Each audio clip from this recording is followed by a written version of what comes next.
د قادر مبارکه سوره چې د قران عظیم شان او نبیومه سوره ده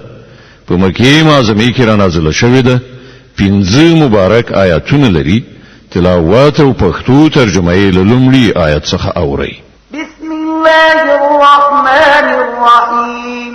د الله په نوم چې ډیر زیات مهربان پورا رحم لرونکی دی إنا أنزلناه في ليلة القدر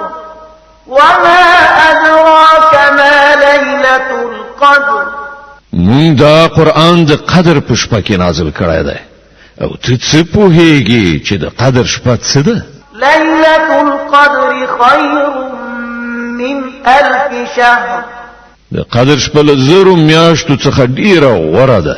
تنزل الملائكة والروح فيها بإذن ربهم من كل أمر سلام هي حتى مطلع الفجر پرختیا او روح په هغه کې د خپل پروردگار په اجازه هر حکم لزان اخلي را کوزيږي هغه شپه سره تر پای سلامتی ده تر سهار خطلو پوري